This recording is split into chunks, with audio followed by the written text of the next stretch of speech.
animal envoys of the unseen power no longer serve, as in primeval times, to teach and to guide mankind.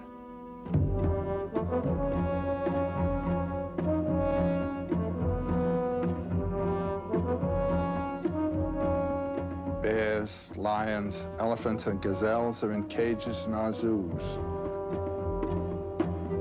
Man is no longer the newcomer in a world of unexplored plains and forests.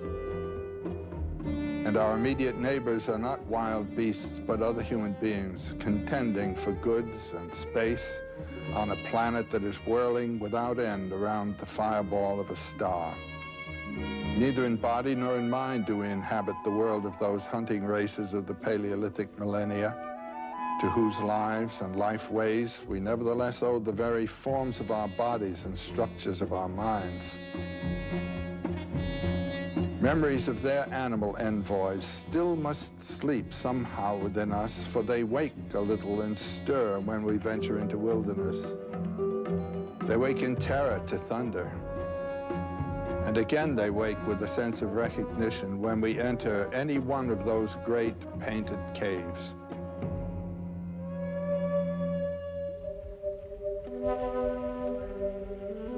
Whatever the inward darkness may have been to which the shamans of those caves descended in their trances, the same must lie within ourselves, nightly visited in sleep.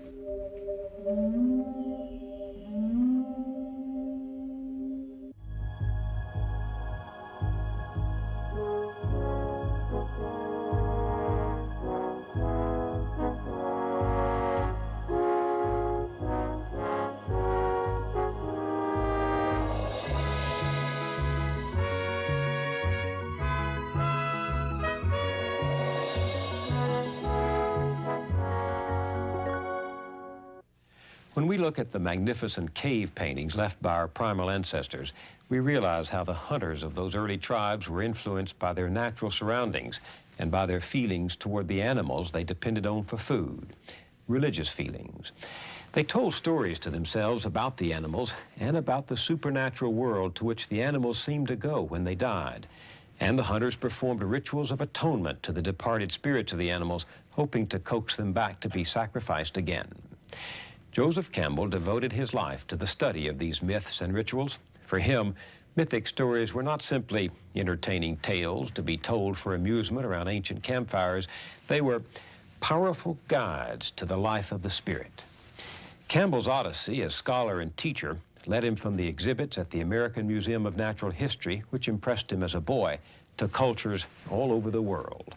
In his words, whether we listen with aloof amusement to the mumbo-jumbo of some witch doctor of the Congo, or read with cultivated rapture translations from sonnets of Lao Tse, or now and again crack the hard nutshell of an argument of Thomas Aquinas, or catch suddenly the shining meaning of a bizarre Eskimo fairy tale, we're hearing echoes of the first story.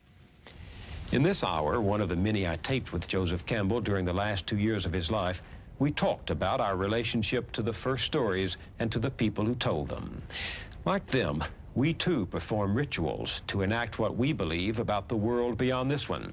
And we try to bring our mind into harmony with questions of immortality and our body with its destiny of death.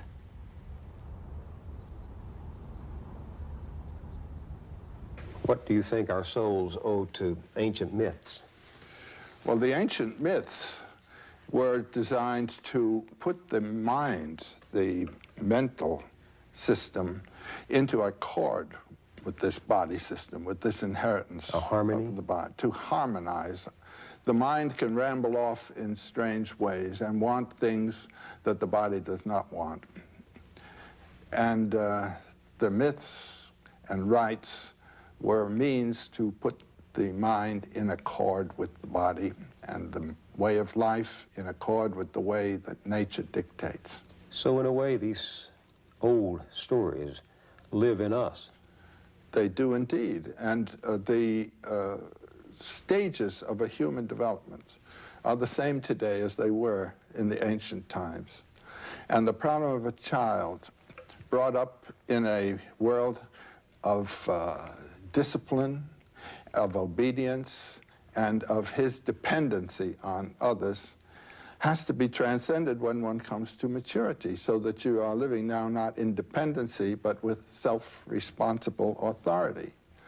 And the problem of the transition from childhood to maturity, and then from maturity and full capacity to losing those powers and acquiescing in the natural course of, you might say, the autumn time of life and the passage away.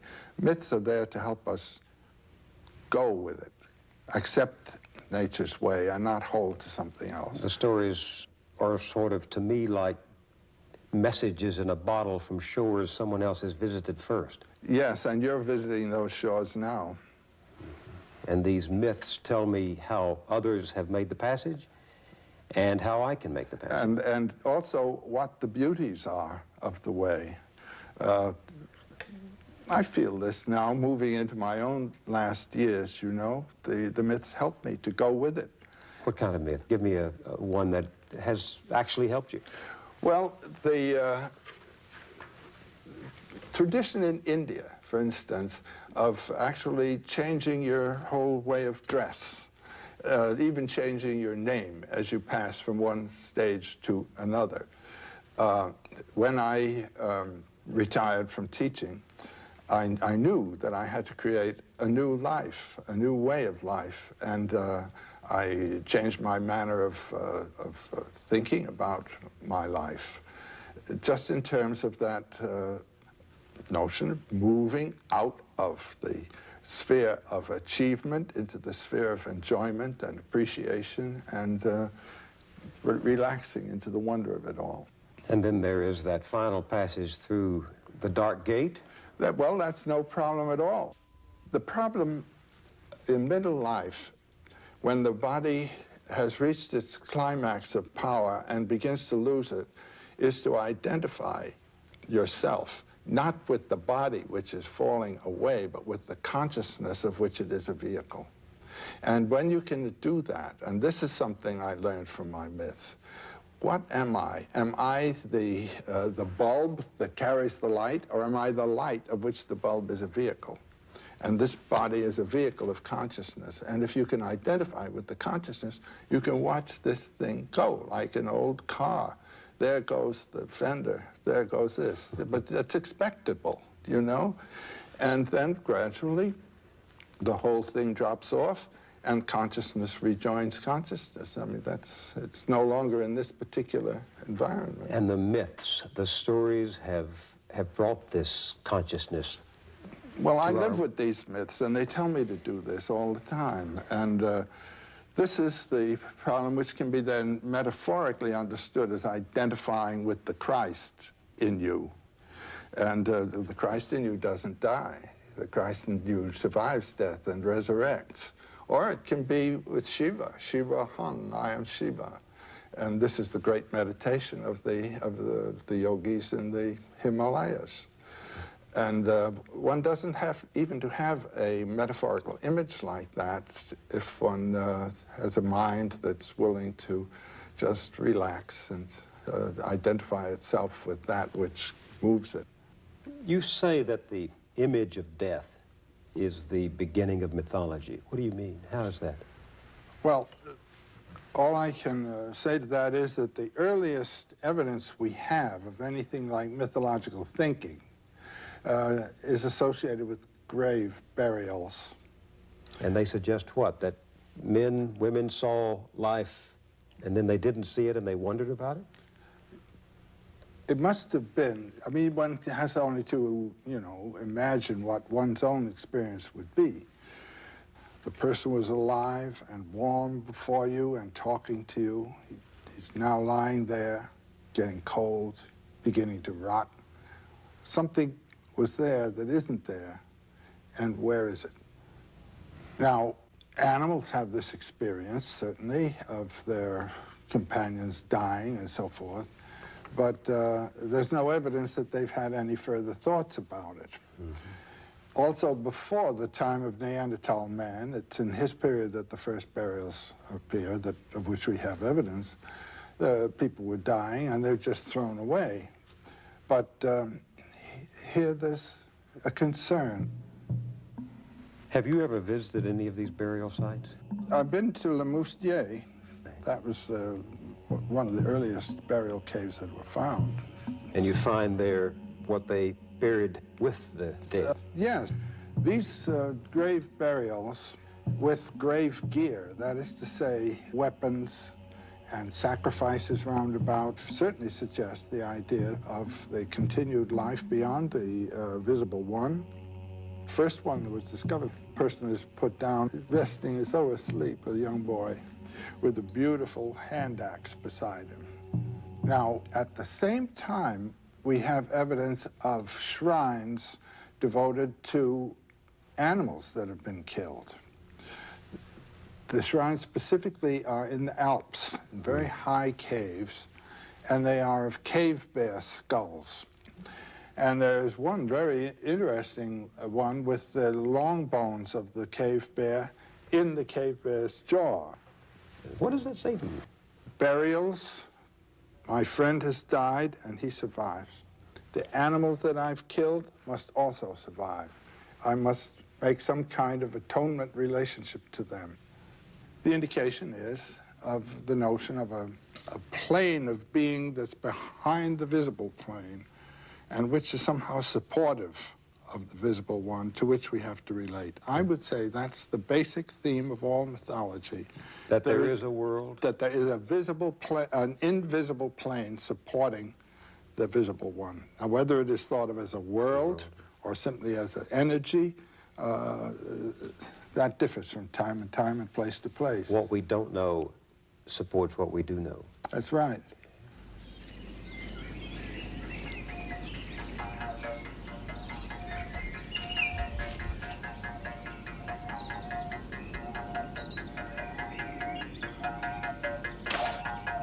The basic hunting myth, I would say, is of a kind of covenant between the animal world and the human world, where the animal gives its life willingly. They are regarded generally as willing victims with the understanding that their life, which transcends their physical entity, will be returned to the soil or to the mother through some ritual of restoration. And the principal rituals, for instance, and the principal divinities are associated with the main hunting animal, the animal who is the master animal and sends the flocks to be killed, you know? The Indians of the American plains, it was the buffalo. You go to the northwest coast, it's the salmon. The great festivals have to do with the run of salmon coming in. When you go to South Africa, the elands, the big, magnificent antelope, is the principal animal, for the Bushmen, for example. And the principal animal, is the one that animal, furnishes the food. The food. So there grew up between human beings and animals a bonding, as you say, which required one to be consumed by the other. That's the way life is. Do you think this troubled the early man? Absolutely. That's why you have the rites, because it did trouble them. What kind of rites? Rituals of appeasement to the animals, of thanks to the animal. A very interesting aspect here is the identity of the hunter with the animal. You mean after the animal has been shot? After the animal has been killed. The hunter then has to fulfill certain rites in a kind of participation mystique, a mystic participation with the animals whose death he has brought about and whose meat is to become his life. So the killing is not simply slaughter. At any rate, it's a ritual act. It's a recognition of your dependency and of the voluntary giving of this food to you by the animal who has given it. It's a beautiful thing. It turns life into a mythological experience. The hunt becomes what? It becomes a ritual. Mm-hmm. The hunt is a ritual. Expressing a hope of resurrection, that the animal was food and you needed the animal to return. And some kind of respect for the animal that was killed. That's the thing that gets me all the time in this hunting ceremonial system. Respect for the animal. Respect for the animal, and more than respect. I mean, that animal becomes a messenger of divine power, you see. And you wind up, as the hunter, killing the messenger. Killing the god. What does this do? Does it cause guilt? Does it cause... No, guilt is what is wiped out by the myth. It is not a personal act. You are performing the work of nature. For example, in Japan, in Hokkaido, northern Japan, among the Ainu people, whose principal mountain deity is the bear. When it is killed, there is a ceremony of feeding the bear a feast of its own flesh, as though he were present, and he is present. He served his own meat for dinner, and there's a conversation between the mountain god, the bear, and the people. They say, if you will give us the privilege of entertaining you again, we'll give you the privilege of another bear sacrifice. If the cave bear were not appeased, the animals wouldn't appear, and these primitive hunters would starve to death. So they began to perceive some kind of power on which they were dependent greater than their own. And that's the power of the animal master.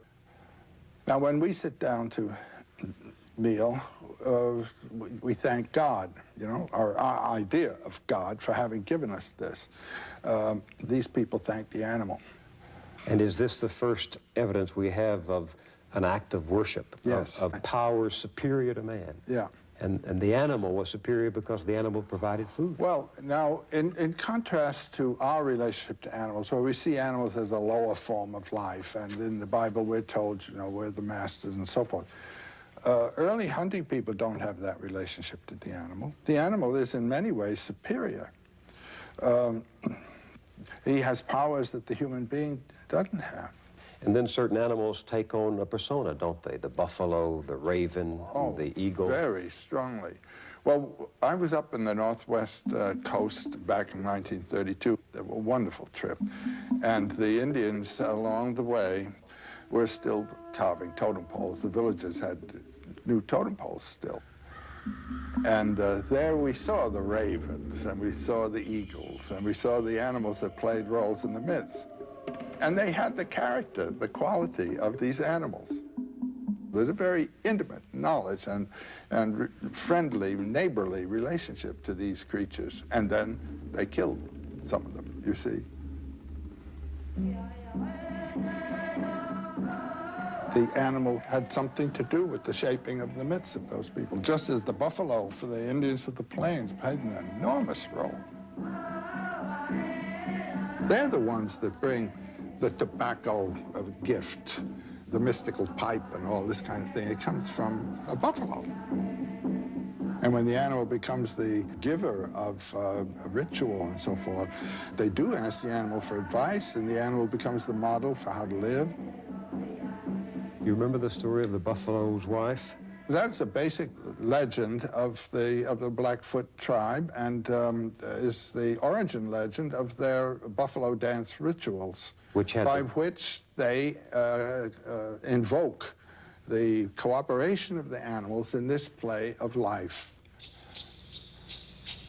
When you realize the size of some of these tribal groups, to feed them required a good deal of meat. And one way of acquiring meat for the winter would be to drive a buffalo herd to stampede it over a rock cliff. Well, this story is of a Blackfoot tribe long ago, and they couldn't get the buffalo to go over the cliff. The buffalo would approach the cliff and then turn aside. So it looked as though they weren't going to have any meat for that winter. Well, the daughter of one of the houses, getting up early in the morning to draw the water for the family and so forth, looks up, and there, right above the cliff, were the buffalo. And she said, "Oh, if you'd only come over, I'd marry one of you." And to her surprise, they all began coming over. That was surprise number one. Surprise number two was when one of the old buffaloes, the shaman of the herd, comes and says, "All right, girlie, off we go." "Oh, no," she says. "Oh, yes," he said. "You made your promise. We've kept our side of the bargain. Look at all my relatives here, dead. Off we go." Well, the family gets up in the morning and they look around and where's Minnehaha, you know? With the father, and you know how Indians are, he looked around, he said, "She's run off with a buffalo." He could see by the footsteps. So he says, "Oh, I'm going to get her back." So he puts on his walking moccasins, bow and arrow and so forth, and goes out over the plains. He's gone quite a distance when he feels he better sit down and rest. And he comes to a place that's called a buffalo wallow, where the buffalo like to come and roll around and get the lice off and roll around in the mud. So he sits down there and is thinking what he should do now, when along comes a magpie. Now, it's a beautiful, flashing bird, and it's one of those clever birds that has shamanic qualities. Magical qualities. Magical. And the man says to him, "Oh, beautiful bird," he said, "my daughter ran away with a buffalo. Have you seen, or will you hunt around and see if you can find her out on the plain somewhere?" And the magpie says, "Well, there's a lovely girl with the buffaloes right now over there, just a bit away." Well, he said, the man, "Will you go tell her that her daddy's here, her father's here at the buffalo wallow?" Magpie flies over, and the girl is there among the buffalo. They're all asleep. I don't know what she's doing, knitting or something of the kind. And the magpie comes over close to her and he says, "Your father's over at the wallow waiting for you." "Oh," she said, "this is terrible. This is dangerous. I mean, these buffalo, they'll kill us. You tell him to wait. I'll be over. I'll try to work this out." So her buffalo husband's behind her, and he wakes up and takes off a horn. He says, "Go to the wallow and get me a drink." So she takes the horn and goes over, and there's her father. He grabs her by the arm. He says, "Come." She says, "No, no, no, this is real danger. The whole herd, they'll be right after us. I have to work this thing out. Now, let me just go back." So she gets the water and goes back, and he, "Fee, fi, fo, fum, I smell the blood of an Indian," you know, that sort of thing. And she says, "No, nothing of the kind." He says, "Yes, indeed." So he gives a buffalo bellow, and they all get up, and they all do a slow buffalo dance with their tails raised, and they go over, and they trample that poor man to death so that he disappears entirely. He's just all broken up to pieces and all gone. The girl's crying, and her buffalo husband says, "So you're crying?" "This is my daddy." He said, "Yeah, but what about us? There are our children, our wives, our parents, and you crying about your daddy." Well, apparently he was a kind of sympathetic, compassionate buffalo, and he said, "Well, I'll tell you, if you can bring your daddy back to life again, I'll let you go." So she turns to the magpie and says, "See, peck around a little bit and see if you can find a bit of daddy." And the magpie does so, and he comes up finally with a vertebra. Just one little bone. And the little girl says, that's plenty. Now, we put this down on the ground, and she puts her blanket over it, and she sings a revivifying song, a magical song with great power. And presently, yes, there's a man under the blanket. She looks, daddy all right, but he's not breathing yet. A few more stanzas of whatever the song was, and he stands up, and the buffalo are amazed. And they say, "Well, why don't you do this for us? We'll teach you now our buffalo dance, and when you will have killed our families, you do this dance and sing this song, and we'll all be back alive again." That's the basic idea, that through the ritual, that dimension is struck which transcends temporality, and out of which life comes and back into which it goes. And it goes back to this whole idea of death, burial, and resurrection, not only for human beings, but for the animals, too. So the story of the buffalo's wife was told to confirm the reverence. That's right. What happened when the white man came and slaughtered this animal of reverence? That was a sacramental violation I mean, in the 80s, when the buffalo hunt was undertaken, you know, Kit Carson, Buffalo Bill and so forth, when I was a boy, whenever we went for sleigh rides, we had a buffalo robe. Buffalo, buffalo, buffalo robes all over the place. This was the sacred animal of the Indian. These hunters go out with repeating rifles and shoot down the whole herd and leave it there. Take the skin to sell, and the body's left to rot. This is a sacrilege, and it really is a sacrilege. It turned the buffalo from a thou to an it. The Indians addressed the buffalo as thou, a thou, an object of reverence. The Indians addressed life as a thou. I mean, trees, stones, everything else. You can address anything as a thou, and you can feel the change in your psychology as you do it. The ego that sees a thou is not the same ego that sees an it. Your whole psychology changes when you address things as an it. Whether it's a woman. And when you go to war with the people, the problem of the newspapers is to turn those people into its so that they're not thous. That was an incredible moment in the evolution of American society when the buffalo was slaughtered. That was the final exclamation point behind the destruction of the Indian civilization, because you were destroying... Can you imagine what this experience must have been for a people within 10 years to lose their environment, to lose their food supply, to lose the object, the central object of their ritual life? So it is in your belief that it was in this period of hunting man and woman, the time of hunting man, that human beings began to sense a stirring of the mythic imagination, the wonder of things that they didn't know. There is this burst of magnificent art and all the evidence you need of a mythic imagination in full career.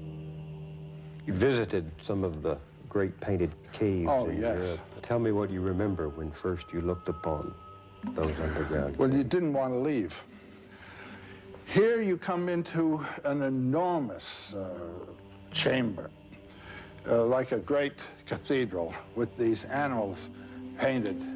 And they're painted with a life like the life of ink on silk in the Japanese painting. And when you realize the darkness is inconceivable. We're there with electric lights, but in a couple of instances, the concierge, the man who was showing us through, turned off the lights, and you were never in darker darkness in your life. It was like a, I don't know, just a complete knockout of, you don't know where you are, whether you're looking north, south, east, or west. All orientation is gone, and you're in a darkness that never saw the sun. Then they turn the lights on again, and you see these gloriously painted animals. A bull that will be 20 feet long, and painted so that the haunches will be represented by a swelling in the rock. You know, they take account of the whole thing. It's incredible. Do you ever look at these primitive art objects and think not of the art, but of the man or woman standing there painting or creating? I find that's where I speculate. This is what hits you when you go into those caves, I can tell you that. What was in their mind when they were doing that? And that's not an easy thing to do. And how did they get up there? And how did they see anything? And what kind of light did they have? Little flashing torches throwing flickering things, and then to get something of that grace and perfection. And with respect to the problem of beauty, is this beauty intended, or is it something that is the natural expression of a beautiful spirit? You know what I mean? Mm. When you hear a bird sing, the beauty of the bird's song, is this intentional? In what sense is it intentional? But it's the expression of the bird, the beauty of the bird's spirit, you might almost say. And I think that way very often about this art. To what degree was the intention of the artist what we would call aesthetic, or to what degree expressive, you know, and to what degree something that they simply had learned to do that way? took our point. When a spider makes a beautiful web, the beauty comes out of the spider's nature, you know, it's instinctive beauty.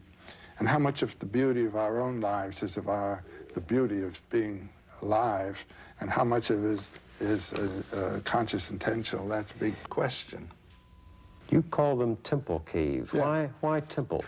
A temple with images and stained glass windows, cathedrals, are a landscape of the soul. You move into a world of spiritual images. That's what this is. When Jean and I, my wife and I, drove down from Paris to this part of France, we stopped off at Chartres Cathedral. There is a cathedral. When you walk into the cathedral, it's the mother womb of your spiritual life. Mother Church. All the forms around are significant of spiritual values. And the imagery is in anthropomorphic form. God and Jesus and the saints and all in human form. Human form. Then we went down to Lascaux. The images were in animal form. The form is secondary. The message is what's important here. And the message of the cave? The message of the cave is of a relationship of time to eternal powers that is somehow to be experienced in that place. Now, I tell you, when you're down in those caves, it's a strange transformation of consciousness you have. You feel this is the womb.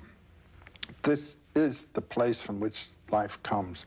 And that world up there in the sun with all those feet, that's a secondary world. This is primary. I mean, this just overcomes you. You had that feeling when you were there? I had it every time. Now, what were these caves used for? Yeah. The speculations that are most common of scholars interested in this is that they had to do with the initiation of boys into the hunt. You go in there, it's dangerous. It's very dangerous. It's completely dark. It's cold and dank. You're banging your head on projections all the time. And it was a place of fear. And the boys were to overcome all that and go into the womb of the earth. And the shaman, or whoever it was that would be helping you through, would not be making it easy. And then there was a release once you got into that vast torchlit chamber down there. What was the tribe? What was the tradition trying to say to the boy? That is the womb land from which all the animals come. Nice. And the rituals down there have to do with the generation of a situation that will be propitious for the hunt. And the boys were to learn not only to hunt, but how to respect the animals and what rituals to perform, and how in their own lives, no longer to be little boys, but to be men. Because those hunts were very, very dangerous hunts, believe me. And these are the original men's right sanctuaries where the boys became no longer their mother's sons, but their father's sons. Don't you wonder what effect this had on a boy? Well, you can go through it today, actually, in cultures that are still having the initiations of young boys. They give them an ordeal, a terrifying ordeal that the youngster has to survive, makes a man of him, you know. What would happen to me as a child if I went through one of these rites, as far as well, we know what they do in Australia. And when a boy gets to be, you know, a little bit ungovernable, one fine day, the men come in, and they're naked except for stripes of white down that have been stuck on their bodies in stripes with their men's blood. They use their own blood for glue, gluing this on. And they're swinging the bull roarers, which are the voice of the spirits, and they come as spirits. The boy will try to take refuge with his mother. She'll pretend to try to protect him. The men just take him away, and mother's no good from then on, you see. He's no longer a little boy. He's in the men's group, and then they put him really through an ordeal. These are the rites, you know, of circumcision, subincision, and The whole purpose is to turn him into a member of the tribe. And a hunter. And a hunter. Because that was the way of life. Yeah, but most important is to live according to the needs and values of that tribe. He is initiated in a short period of time into the whole culture context of his people. So myth relates directly to ceremony and tribal ritual. And the absence of myth can mean the end of ritual. A ritual is the enactment of a myth. By participating in a ritual, you are participating in a myth. And what does it mean, you think, to young boys today that we're absent these myths? Well, the confirmation ritual is the counterpart today of these rites. As a little Catholic boy, you choose your confirmed name, the name you're going to be confirmed by, and you go up. But instead of having them scarify you and knock your teeth out and all, the bishop gives you a mild slap on the cheek. It's been reduced to that. Nothing's happened to you. The Jewish counterpart is the bar mitzvah. And whether it works, actually, to affect a psychological transformation, I suppose will depend on the individual case. Well, there's no problem in these old days. The boy came out with a different body, and he'd gone through something. What about the female? I mean, most of the figures in the temple caves are male. Was this a kind of secret society for males only? It wasn't a secret society. It was that the boys had to go through it. Now, we don't know exactly what happens with the female in this period because we have very little evidence to tell us. In primary cultures today, the girl becomes a woman with her first menstruation. It happens to her. I mean, nature does it to her. And so she has undergone the transformation. And what is her initiation? Typically, it is to sit in a little hut for a certain number of days and realize what she is. How does she do that? She sits there. She's now a woman. And what is a woman? A woman is a vehicle of life. And life has overtaken her. She is a vehicle now of life. Woman's what it's all about. The giving of birth and the giving of nourishment. She's identical with the earth goddess and her powers. And she's got to realize that about herself. The boy does not have a happening of that kind. He has to be turned into a man and voluntarily become a servant of something greater than himself. The woman becomes the vehicle of nature. The man becomes the vehicle of the society, the social order, and the social purpose. So what happens when a society no longer embraces powerful mythology? What we've got on our hands. As I say, if you want to find what it means not to have a society without any rituals, read the New York Times. And you'd find? Well, the news of the day. Wars, young people who don't know how to behave in a civilized society. I imagine 50% of the crime is by young people in their 20s and early 30s that just behave like barbarians. Society has provided them no rituals by which they become members. There's been a reduction of ritual. Even in the Roman Catholic Church, my God. They've translated the Mass out of the ritual language into a language that has a lot of domestic associations. So that, I mean, every time now that I read the Latin of the Mass or something, I get that pitch again that it's supposed to give, a language that throws you out of the field of your domesticity, you know? The altar is turned so that the priest's back is to you, and with him you address yourself outward like that. Now they've turned the altar around. It looks like Julia Child giving a demonstration, and it's all homey and cozy. And they play guitar. They play guitar. Listen, they've forgotten what the function of a ritual is to pitch you out, not to wrap you back in where you have been all the time. So ritual that once conveyed an inner reality is now merely form. And that's true in the rituals of society and the personal rituals of marriage and religion. Well, with respect to ritual, it must be kept alive.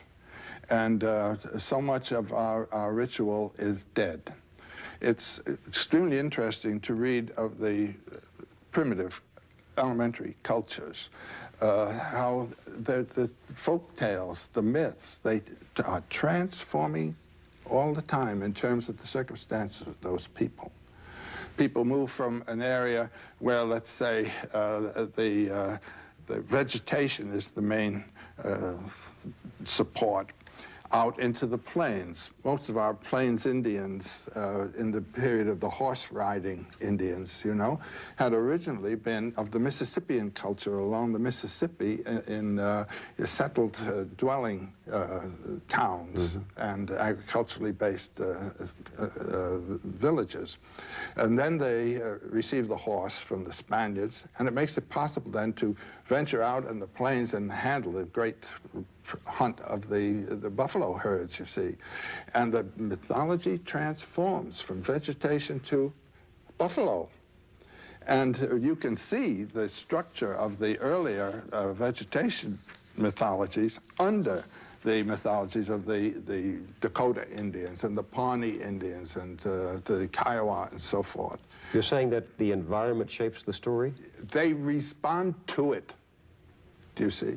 But we have a tradition that comes from the first millennium BC somewhere else, and we're handling that. It has not turned over and assimilated the qualities of our culture and the new things that are possible and the new vision of the universe. It must be kept alive. The only people that can keep it alive are artists of one kind or another. That the artist is, his function is the mythologization of the environment and the world. Artist being the poet, the musician, the author. Exactly. The writer. Yes. And I think we've had a couple of greats in the recent times. I think of James Joyce as such a revealer of the mysteries of growing up and becoming a human being. And for me, he and Thomas Mann were my principal gurus, you might say, as I was trying to shape my own life. I think in the visual arts, there were two men whose work seemed to me to handle mythological themes in a marvelous way, and one was Paul Klee and the other Picasso. These two men really knew what they were doing all the way, I think, and had a great versatility in their revelations. I mean, our artists are the myth makers of our day. The myth makers in earlier days were the counterparts of our artists. They drew the paintings on the walls, yes. They performed the rituals. There's an old romantic idea in German, das Volkdicht, that say that the poetry of the traditional cultures and the ideas come out of the folk. They do not. They come out of an elite experience, the experience of people particularly gifted, whose ears are open to the song of the universe, and that they speak to the folk, and there is an answer from the folk which is then received. There's an interaction, but the first impulse comes from above, not from below, in the shaping of folk traditions. So who would have been in these early elementary cultures, as you call them, the equivalent of the poets today? The shaman. The shaman is the person who has, in his late childhood, early youth, could be male or female, had an overwhelming psychological experience that turns them totally inward. The whole unconscious has opened up and they've fallen into it. And it's been described many, many times, and it occurs all the way from Siberia right through the Americas down to Tierra del Fuego. It's a kind of schizophrenic crack-up, the shaman experience. What kind of experience? Dying and resurrecting, you know, being on the brink of death and coming back, actually experience the death experience. People who have very deep dreams. Dream is a great source of the spirit. And then people who in the woods have had mystical encounters. Well, let me try to be specific about it. The shaman becomes some person in a society who is drawn by experience from the normal world into the world of the gifted? That's right. Most of us think of shaman as a magician, but they play a much more important role than simply being a Oh, no, they play trickster. the role that the priesthood plays in our society. These are the first priests? Well, there's a major difference, as I see it, between a shaman and a priest. A priest is a functionary of a social sort. The society worships certain deities in a certain way, and the priest becomes ordained as a functionary to carry on that ritual. And the deity to whom he is devoted is a deity that was there before he came along. The shaman's powers are symbolized in familiars, deities of his own personal experience. And his authority comes out of a psychological experience, not a social ordination. Do you understand what I mean? And the one who had this psychological experience, this traumatic experience, this ecstasy, would become the interpreter for others of things not seen? He would become the interpreters of a heritage of mythological life, you might say, yes. And ecstasy was a part of it very often in the shamanic It experience. is ecstasy. The trance dance, for example, in the Bushman society. Now, there's a fantastic example of something. The little Bushman groups. The whole life is one of great, great tension. The male and female sexes are, what we say, in a disciplined way, separate. The men have a certain field of concerns, their weapons and the poisons and the hunt and all that, and the women have a certain field of concern, the bringing up the children, the nourishing of the children, and so forth and so on. Only in the dance do the two come together. And they come together this way. The women sit in a circle or a little group, and they then become the center around which the men dance. And they control the dance and what goes on with the men through their own singing and beating of the thighs. What's the significance of that the woman is controlling the dance? Well, the woman is life, and the man is the servant of life. And during the course of this circling is a very tense style of movement the men have. Suddenly, that one of them will pass out. He's entranced now, and this is a description of an experience. When people sing, I dance. I enter the earth. I go in at a place like a place where people drink water. I travel a long way, very far. When I emerge, I'm already climbing. I'm climbing threads. I climb one and leave it.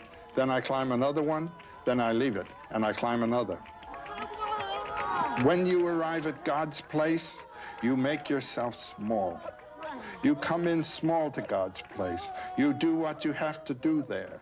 Then you return to where everyone is. You come and come and come, and finally you enter your body again. All the people who have stayed behind are waiting for you. They fear you. You enter the earth, and you return to enter the skin of your body. And you say, that is the sound of your return to your body. Then you begin to sing. The utum masters are there around. They take hold of your head and blow about the sides of your face. This is how you manage to be alive again. Friends, if they don't do that to you, you die. You just die and are dead. Friends, this is what it does, this ntum that I do, this ntum here that I dance.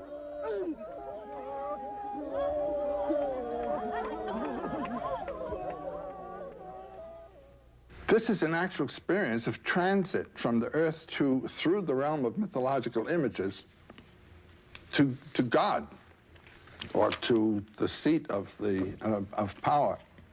It becomes something of the other mind of us. It is exactly the other mind.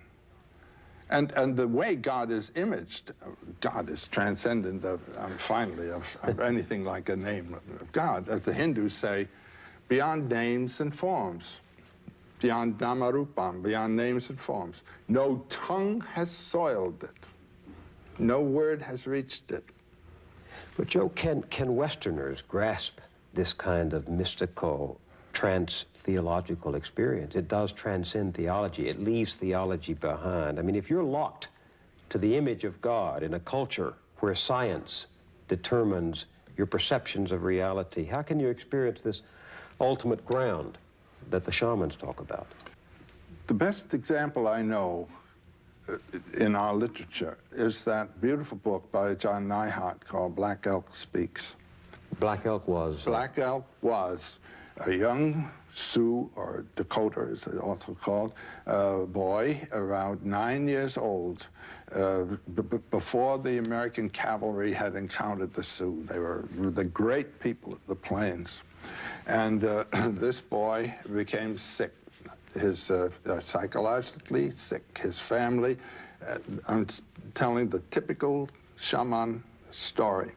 The child begins to tremble and is immobilized, and the family is terribly concerned about it. And they send for a shaman who had had the experience in his own youth to come as a psychoanalyst, you might say, and pull the youngster out of him. But instead of relieving him of the deities, he is adapting him to the deities and the deities to himself, you might say. It's a different problem from that of psychoanalysis, where you remember, I think it was Nietzsche who said, be careful lest in casting out your devil, you cast out the best thing that's in you. Here, the deities who have been encountered, the powers, let's call them, are retained. The connection is retained. It's not broken. And these men then become the spiritual advisors and gift givers of their people. Well, what happened with this young boy, he was about 9 years old, was he had a vision, and the vision is described, and it's a vision prophetic of the terrible future that his tribe was to have. But it also spoke of the possible positive aspects of it. It was a vision of what he called the hoop of his nation, realizing that it was one of many hoops, which is something that we haven't all learned well enough yet. And the cooperation of all the hoops of all the nations in grand processions and so forth. But more than that, it was an experience of himself as going through the realms of spiritual imagery that were of his culture and assimilating their import. And it comes to one great statement, which for me is a key statement to the understanding of myth and symbols. He says, I saw myself on the central mountain of the world, the highest place. And I had a vision, because I was seeing in a sacred manner, of the world. And the sacred central mountain was Harney Peak in South Dakota. And then he says, but the central mountain is everywhere. That is a real mythological realization. Why? It distinguishes between the local cult image, Harney Peak, and its connotation, the center of the world. The center of the world is the hub of the universe, axis mundi, you know, the central point, pole star around which all revolves. The central point of the world is the point where stillness and movement are together. Movement is time, stillness is eternity, realizing the relationship of the temporal moment to the eternal, not moment, but forever, is the sense of life. Realizing how this moment in your life is actually a moment of eternity, and the experience of the eternal aspect of what you're doing in the temporal experience is the mythological experience, and he had it. So is the central mountain of the world Jerusalem, Rome, Benares, Lhasa, Mexico City, you know? Mexico City, Jerusalem is symbolic of a spiritual principle as the center of the world. So this little Indian was saying there is a shining point where all lines intersect? That's exactly what he said. He was saying God has no circumference? God is an intelligible sphere, that's say a sphere known to the mind, not to the senses, whose center is everywhere and circumference nowhere. And the center, Bill, is right where you're sitting. And the other one is right where I'm sitting. And each of us is a manifestation of that mystery.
This program was made possible by a grant from the Corporation for Public Broadcasting and by this station and other public television stations.